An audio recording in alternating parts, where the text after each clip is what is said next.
हाँ तो मेरे यारो तो आ चुके एक और न्यू खतरनाक एनीमे के साथ जिसका नाम है योजाकुरा फैमिली। तो चलो यार देखते हैं इस एनीमे सीरीज में क्या है। तो एपिसोड की शुरुआत में हमें एक आवाज़ आती है जिसमें कोई कह रहा होता है, ये वो पल था जब मैंने दो चीज़ें सीखी। तुम्हें जब तक किसी चीज़ की कदर नहीं होती जब तक तुम उसे खो ना देते हो, और जब वो तुम्हारे पास से चली जाए तब तुम्हें पता लगता है कि वो तुम्हारे लिए कितनी कीमती थी। और जिस पे हम देखते हैं हमारे एनीमे के मेन कैरेक्टर की तरफ जिसका नाम होता है तायो असानो, और उसने अभी एक रिसेंट कार एक्सीडेंट में अपने फैमिली मेंबर्स को खो दिया होता है और अपने पास बैठी लड़की की तरफ देख के मन में कहता है क्या होगा अगर मैंने इसे भी खो दिया तो। इस पे लड़की असानो की तरफ देख के कहती है चिंता मत करो, मैं तुम्हें छोड़ के कहीं नहीं जाऊंगी। इस पे असानो बहुत ज्यादा दुखी हो जाता है और रोने लग जाता है। जिस पे नेक्स्ट में हम देखते हैं कि असानो क्लास में बैठा हुआ होता है और लंच टाइम शुरू हो जाता है। इसमें कुछ लड़के आके कहते हैं असानो सुनो, हमारा एक प्रैक्टिस फुटबॉल मैच होने वाला है, प्लीज हमारी मदद करो यार। जिसमें दूसरा लड़का कहता है और स्कूल के बाद क्यों ना मेरे घर पे चले पढ़ाई करने। और तीसरा बंदा कहता है और हम कोरो के चलेंगे स्कूल के बाद। इस पर असानो कहता है माफ करना लेकिन मैं नहीं आ सकता। इस पे लड़का कहता है ओ इसने हमें फिर से मना कर दिया। और जिस पे ये इनकी 10वीं बार कोशिश होती है। जिसमें तीसरा लड़का कहता है सच में तुम्हें मनाना किसी लड़की को मनाने से भी ज्यादा मुश्किल है भाई। इस पे लड़का कहता है यार हम पूरे 1 महीने से एक ही क्लास में हैं, तुम्हें ऐसे अकेले देख के हमें बुरा लगता है। जिस पे असानो ये सब सुनकर बहुत ज्यादा नर्वस हो जाता है और उसके मुंह से झाग निकलने लग जाता है। इस पे असल में असानो बहुत शर्मीला होता है और मन में कहता है ऐसा नहीं है कि मैं शर्मीला हूँ, ये बहुत अच्छे है लेकिन। जिस पे लड़का कहता है चलो भूल जाओ अब हम कल कोशिश करेंगे। और ये बोल के ये लोग यहाँ से चले जाते हैं। जिस पे यहाँ पे ये लड़की आती है जिसका नाम होता है मित्सुमी और ये कहती है तुमने उन्हें फिर से मना कर दिया, उन्होंने इतने प्यार से पूछा तुमसे। इस पे असानो कहता है किसे फर्क पड़ता है, बस मुझे अकेला छोड़ दो। इस पे मित्सुमी कहती है मैंने लंच बनाया है तो चलो खाते हैं, मुझे पता है तुम कभी टाइम पे नहीं खाते हो क्योंकि तुम हर वक्त काम करते रहते हो। मेरे पास सॉल्टी तामायागी है जो तुम्हें बहुत पसंद है और अगर तुम्हें फिर से गाजर छोड़े ना तो तुम पछताओगे। जिस पे असानो डरते हुए कहता है ठीक है मैडम। और ये तीनों लड़के बाहर से ये सब देख रहे होते और कह रहे होते मित्सुमी के बारे में। असल में मित्सुमी काफी फेमस होती है स्कूल के अंदर और ये सारे लड़के जेलस फील कर रहे होते हैं। जिसमें मित्सुमी कह रही होती है देखो यार तुम्हें हमेशा अकेला देख के मुझे तुम्हारी काफी चिंता होती है। इस पे असानो कहता है तुम क्या मेरी मॉम हो और तुम तो सबको रिजेक्ट कर देती हो ना, तुमने 3rd ईयर के तानाका को भी मना कर दिया। जिसमें मुत्सुमी कहती है ओ हाँ। जिस पे असानो कहता है वो इतना होशियार था, इतना अच्छा दिखता था और वो सॉकर टीम का कैप्टन भी था, मेरा मतलब उसमें नापसंद करने जैसा क्या था भला। इसमें मित्सुमी कहती है ओ और तुम कौन हो मुझे ये सब बोलने वाले, तायो मेरे फादर, जिसमें मेरे बारे में मत सोचा करो। और वो कहती है कि तुम्हें मूव ऑन करना चाहिए और तुम्हारे पेरेंट्स तुम्हें ऐसे दुखी देख के और ज्यादा दुखी होंगे, तो चलो अब खा लो। जिस पे मित्सुमी उसे अपने हाथों से खिला रही होती है और इससे पहले कि असानो कुछ खाता कोई दूसरा लड़का आके उसके सामने से वो खा लेता है। और जिस पे वो कहता है ये तो बहुत बढ़िया है। इस पे मित्सुमी कहती है मिस्टर हिरुकावा आपने कहा था ना कि आप ऐसी हरकत नहीं करेंगे। इसमें हिरुकावा कहते हैं ओ माफ करना लेकिन मेरा शरीर अपने आप को रोक नहीं पाया तोमोयोगी की खुशबू को सूंघ के। और क्या चल रहा है असानो। जिस पर असानो कहता है ये अब कहाँ से आ गया। इसमें मित्सुमी कहती है मिस्टर हिरुकावा आपको तो अभी अपनी बिजनेस ट्रिप पे होना चाहिए था ना। इसमें हिरुकावा कहते हैं कि मैंने तुम्हारे लंच को बहुत मिस किया मित्सुमी, इसलिए मैंने मेरे शेड्यूल में बदलाव किया ताकि मैं जल्दी से आ सकूं। और कहता है तुम भी मुझे बहुत पसंद हो यार। इसमें मित्सुमी कहती है लगता है मुझे आपकी रिपोर्ट करनी होगी और अगर आपका हो गया हो तो प्लीज अपने वाइस प्रिंसिपल ऑफिस में वापस जाइए। इसमें हिरुकावा कहते हैं ओ नहीं अभी तक नहीं। और कहता है कि हे असानो मुझे मेरे ऑफिस में आके मिलना, स्कूल के खत्म होने के बाद मुझे तुमसे कुछ बात करनी है। इस पर असानो अचानक से शॉक हो जाता है और कहता है आपका मतलब क्या मैंने कुछ किया है क्या। इसमें हिरुकावा कहता है चलो बाद में मिलते हैं यार, और फिर वहां से चला जाता है। इस पर असानो कहता है क्या मुसीबत है यार। इस पे हम देखते हैं स्कूल की छुट्टी हो जाती है और ये लड़के आके कहते हैं हे असानो चलो कल मिलते हैं भाई, और वो सब चले जाते हैं। और जिसमें नेक्स्ट सीन में हम देखते हैं कि असानो प्रिंसिपल ऑफिस की तरफ जाता हुआ सोच रहा होता है अपने कार एक्सीडेंट के बारे में और मन में कहता है उस दिन के बाद मुझे लोगों से कनेक्ट होने में डर लगता है। इसमें वो वाइस प्रिंसिपल ऑफिस पहुंच जाता है और जिसपे मिस्टर हिरुकावा कहते ओह तुम आ गए, मैं तुम्हारा इंतजार कर रहा था। इस पे दोनों सोफा पे बैठे हुए होते और असानो पूछता है मुझे यहाँ क्यों बुलाया सर। इसमें मिस्टर हिरुकावा कहते वो वैसे मैं तुम्हें सच में अपनी कलेक्शन दिखाना चाहता था। इस पे असानो कहता है क्या कैसी कलेक्शन।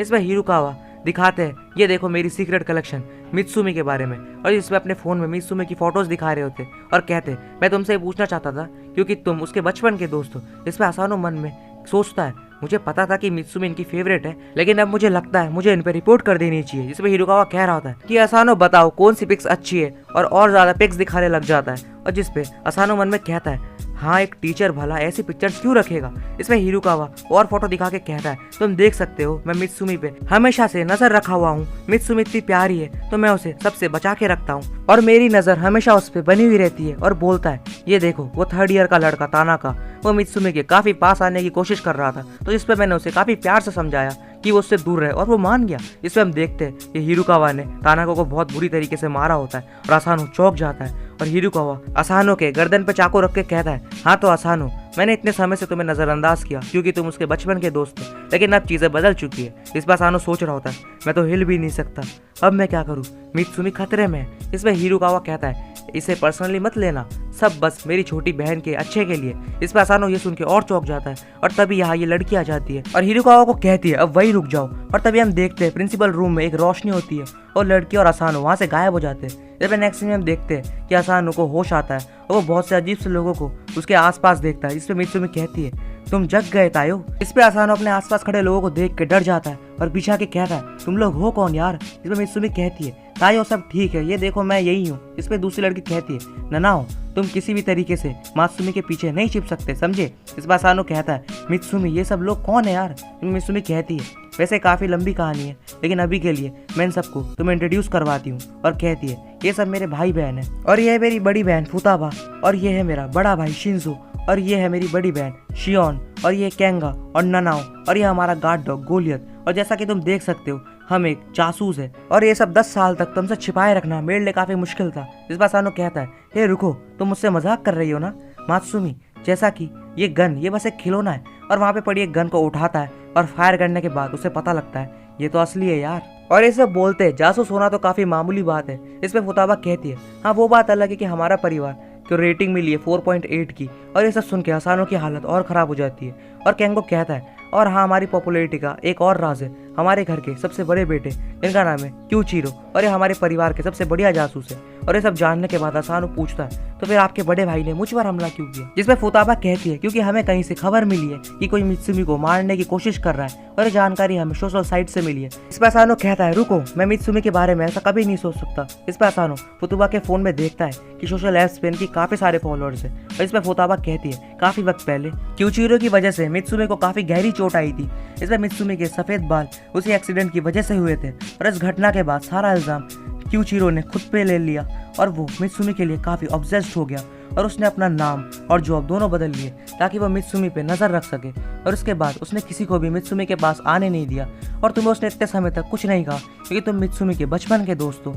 और ये समझकर उसने तुम्हें छोड़ रखा था, लेकिन अब उसके पास एक वजह है जिसके जरिए वो तुम्हें खत्म करना चाहता है। और फुताबा कहती है, मैं मेरे भाई की तरफ से तुमसे माफी मांगना चाहती हूँ। इसमें तभी एक अलार्म बजता है और असानो कहता है, ये कैसी आवाज है। और फुताबा कहती है, क्यूचीरो घर वापस आ गया है और इसका मतलब वो तुम्हें खत्म कर देगा। इस पर शिजो कहती है, चिंता मत करो। और जिसपे हमें पता चलता है कि इन्होंने सारे दरवाजों पे ताला लगा रखा है और बहुत सारे जाल बिछा रखे रास्ते पे। जिसपे फुताबा कहती है, हम सबको से हराना होगा, लेकिन इनके जीतने के चांसेस सिर्फ 30% ही होते हैं। और ये सब सुन के असानो डर जाता है और कहता है, ये सब मेरी वजह से हो रहा है। इसमें मित्सुमी कहती है, तुम ऐसा मत सोचो, ये हमेशा से हमारा फैमिली इशू रहा है। इसमें फुताबा कहती है, एक रास्ता है, तुम दोनों को अभी शादी करनी होगी। जिस पर असानो चौंक जाता है। इसमें फुताबा कहती है, अगर तुमने शादी कर ली तो वो तुम्हें कुछ नहीं कर पाएगा। हमारे यहाँ एक नियम है कि कोई भी अपने फैमिली मेंबर्स को मार नहीं सकता और इसके लिए बस तुम दोनों को ये रिंग को एक दूसरे से एक्सचेंज करना होगा और ये अच्छा आइडिया है, तो क्या कहते हो। इस पे असानो मित्सुमी की तरफ देख के मन में कहता है, मैं और मित्सुमी और शादी और परिवार।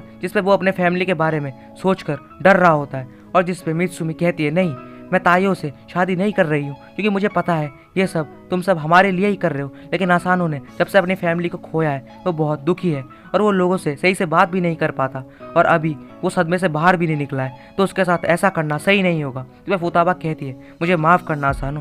और असानो कहता है, नहीं नहीं कोई बात नहीं। और अपने दिल पे हाथ रख के सोचता है कि मेरे दिल की धड़कन इतनी ज़्यादा बढ़ क्यों गई। और दूसरी तरफ ये सभी अपने बड़े भाई से लड़ने के लिए तैयार हो जाते हैं। और मित्सुमी कहती है, माफ़ करना, मेरी वजह से तुम हमारी फैमिली प्रॉब्लम में फंस गए और इससे पहले कि ये सब कोई स्टेटस स्ट्रेटेजी बनाते हैं वहाँ क्यूचिरो पहले से बैठा होता है और जूस पी रहा होता है और बोलता है तुम सबने तो मुझे अकेला छोड़ दिया। और वो सारे बिछाए गए जालों से बच के आया होता है और किसी को पता नहीं होता कि वो कब यहाँ आया। ये फुताबा कहती है आप इन दोनों से दूर रहो, जिसमें क्यूचिरो कहता है हम नहीं जानते कि मित्सुमी के लिए ये कितना बड़ा खतरा हो सकता है और मेरी नज़र में जब तक तुम्हारी बेगुनाही साबित ना हो तब तक तुम एक अपराधी हो। इसमें यह सुनकर फुताबा क्यूचिरो की टाई पकड़ के उसे घुमा के सोफे पर पटक देती है और बाकी सब भी हमला करते हैं, लेकिन इन सब का क्यूचिरो पे कोई असर नहीं होता।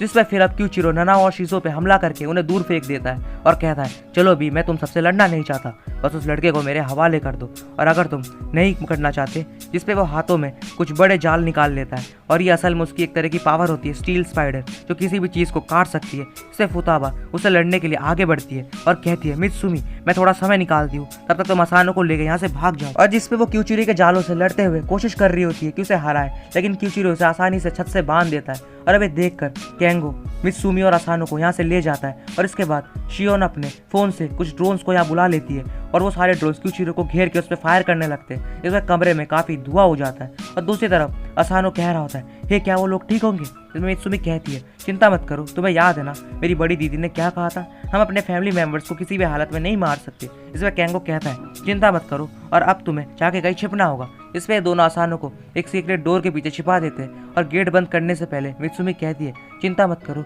मैं तुम्हें छोड़ के कहीं नहीं जा रही। इसमें अब यहाँ क्यूचिरो आ जाता है और कहता है वो ड्रोन्स कितने बेकार थे और बोलता है अब मित्सुमी अपने भाई के पास आ जाओ। इसमें मित्सुमी चलते हुए अचानक से गन से हमला करती है, लेकिन क्यूचिरो उसे अपने वेब से पकड़ लेता है और बोलता है ये बहुत कमाल का था केंगो, लेकिन मैं तो इम्प्रेस ही हो गया। इसमें केंगो का मार्क्स हटा देता है और इसमें केंगो कहता है ओ मैं पकड़ा गया। इस पे हम देखते हैं कि मित्सुमी ने असानो का रूप ले रखा होता है और क्यूचिरो कहता है ओ चलो भी मित्सुमी अब मुझे बता दो तुमने उसे कहाँ छिपा रखा है। इस पे असानो ये सब अंदर से छिप के देख रहा होता है और सोचता है अब मैं क्या करूँ। और इस पे उसे याद आता है कि मित्सुमी ने उसे कहा था किसी भी हालत में कुछ भी हो जाए यहाँ से बाहर मत निकलना। इसमें मित्सुमी कहती है भाई ये सब बंद करो, तायो मुझे कुछ नहीं करेगा, क्या तुम उसके और उसके फैमिली के बारे में नहीं जानते। और जिस पे चाकू निकाल के कहती है तो प्लीज उसे और चोट मत पहुंचाओ। जिसपे क्यूचिरो कहता है ठीक है मैं उस लड़के पे एक उंगली भी नहीं लगाऊंगा, लेकिन आज के बाद तुम कभी यहाँ से बाहर नहीं जाओगी, मैं तुम्हारी रक्षा करूंगा, मैं तुम्हारे स्कूल के दोस्तों उनके प्यार तुम्हें सबसे दूर कर दूंगा। जिसपे मेरे दिल में ये सब सोच रही मुझे कितनी खुशी हो रही है। इसमें मित्सुमी रोते हुए कहती है ठीक है और मुझे माफ कर देना तायो। इसमें तभी वहाँ असानो बाहर आ जाता है और कहता है मित्सुमी को जाने दो। इसमें क्यूचिरो कहता है मुझे अब तुमसे कोई काम नहीं है और हमारे फैमिली मैटर से दूर रहो। इस पे असानो मन में कह रहा होता है ये बंदा बिल्कुल मेरे जैसा है, ये अपनी कीमती चीज़ को खोने से डरता है, लेकिन उसे बचाने के लिए ऐसा करना ये तो गलत है। और कहता है मित्सुमी चलो वो कर लेते हैं जो तुम्हारी बड़ी बहन ने कहा था। ये मित्सुमी कहती है लेकिन तायो। जिसपे असानो कहता है चलो भी तुमने कहा था ना तुम मुझे कभी छोड़ के नहीं जाओगी। जिसपे मित्सुमी रोते हुए अपने एक रिंग के हिस्से को निकाल के असानो की तरफ फेंकती है और इससे पहले कि असानो से लेता क्यूचिरो रिंग और असानो दोनों को एक साथ अपने स्टील वेब से रोक लेता है। और क्यूचिरो कहता है ये फुताबा भी ना कैसे कैसे आइडियाज देती रहती है, लेकिन चिंता मत करो मैं कभी ऐसा नहीं होने दूंगा। इसमें असानो पूरी ताकत से उन जालों को तोड़ के रिंग को पकड़ लेता है और कहता है शुक्रिया मुझे हमेशा सपोर्ट करने और बचाने के लिए, तुम्हें हमेशा मेरा साथ दिया और इसलिए अब मैं हमेशा तुम्हारी रक्षा करूंगा। और सारे जालों को तोड़ देता है। तभी वही बाकी सब भी आ जाते हैं और कहते क्या तुम लोग ठीक हो। और असानो रिंग को पहन लेता है और कहता है मैं वादा करता हूँ हमेशा तुम्हारी रक्षा करूंगा और तुमसे मिलकर अच्छा लगा बड़े भाई क्यूचिरो। इस पर क्यूचिरो कहता है नहीं ये नहीं हो सकता। और जिस पर मित्सुमी असानो को जाके हक कर लेती है और जिस पे बाकी सब बहुत खुश हो जाते हैं बस बेचारे क्यूचिरो को छोड़कर। और ये एपिसोड भी यही एंड हो जाता है। तो होप यार मेरे यारो तुम्हें ये एपिसोड अच्छा लगा होगा। अगर अच्छा लगा हो तो लाइक एंड सब्सक्राइब कर देना। मिलते हैं इसके नेक्स्ट एपिसोड के साथ, तब तक के लिए टेक केयर और बाय बाय।